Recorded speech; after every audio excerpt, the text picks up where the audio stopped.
Jujutsu Kaisen Cursed Clash releases on the 1st of February, and despite being the first console game where you can get your hands on Gojo and Sukuna, many of you are still uncertain whether you should buy the game or not, so I have decided to pick 10 things you need to know before buying Jujutsu Kaisen Cursed Clash. Jujutsu Kaisen Cursed Clash is a 2v2 arena fighter that looks quite similar to Dissidia and J-Stars, meaning you will have to coordinate with your teammate to achieve victory. To do so, the game offers 16 characters to play with, and all of the characters have some sort of unique gimmick.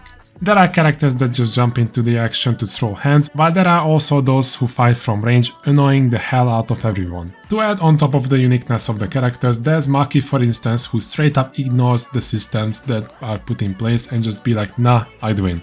And speaking of the systems, only moves that use cursed energy can deal damage. Every character has a cursed energy gauge which needs to be increased in order to unleash cursed techniques, which, as I have said previously, deal damage to your opponents. You can of course attack enemies without cursed techniques to stagger them, but it won't deal any damage to them.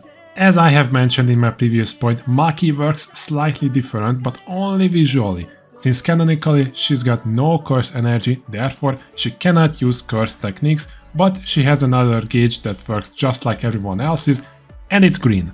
Visuals are not unique to the mechanics, every character can be customized with outfits from the show. Throughout the anime, almost everyone had an outfit change, which means customization of your favorite character is an option. Jujutsu Kaisen Cursed Clash's story mode will include the first season of the anime and the JJK0 movie. On top of all of that, the game was set to have a game original story, so there's something new that we have yet to see from our favorite characters.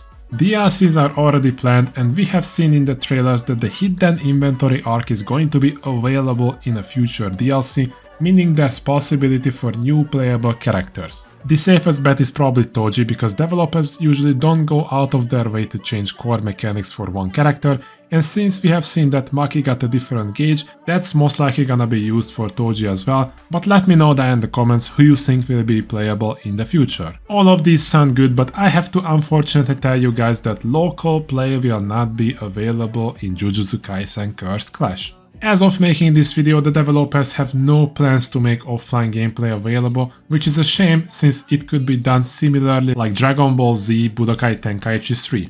A lot of you have voiced your concerns that this is something that's needed for the game, and I have to agree. Despite everything being online in 2024, the option to play with friends from school or with your siblings should be available. I recommend you all to keep voicing your concerns for the need of an offline battle option with friends. It's not guaranteed that the developers will change their minds, but there's nothing more we can do besides that, unfortunately. As I have said, the game is a 2v2 arena fighter, but you can also play online co-op with a friend doing certain challenges where you have to upgrade your character. I am glad to see not everything will revolve around ranked. This could turn out to be a fun game mode. You can attack your own teammate in Jujutsu Kaisen Cursed Clash. Friendly fire is available. We have seen that Sukuna can hit their own teammates with his cursed techniques, which might sound bad, but you gotta remember that there are always ups and downs. Sometimes a technique has to have a huge weakness to balance it out. Gojo, for example, will stun his own teammate when he does his domain expansion, which in my opinion is great. You don't wanna get comboed by two enemies while being completely defenseless.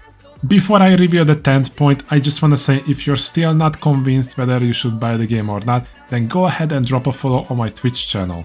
I'll be streaming Jujutsu Kaisen Cursed Clash Day 1, meaning I can give you my honest thoughts while playing the game. Link is down in the pinned comment. It's a bit laughable that I have to mention this, but nowadays arena fighters launch without the most basic features, so I felt the need to put this at the top of my list. Custom lobbies are available on launch. You've heard it right, you can invite your friends to play in a 2v2 battle, meaning you can set up a small tournament with the boys. But allow me to temper those expectations even further, because so far we have yet to hear anything about spectator mode, meaning tournament organizers will probably have a hard time broadcasting their events. And there you have it. Those were the 10 things you need to know before buying Jujutsu Kaisen Cursed Clash. For me, the 2v2 option sold the game. Even if the game is not as competitive as, let's say, Demon Slayer, I will enjoy it since I just wanna play with my friends and even with my viewers at Twitch. If you made it this far into the video, you're fantastic, but you could be amazing by clicking the like and dropping a comment. And if you wanna go beyond, why not subscribe to the channel? It helps me out a lot, trust me. The other day I have talked about why the community seems to hate Jujutsu Kaisen Cursed Clash.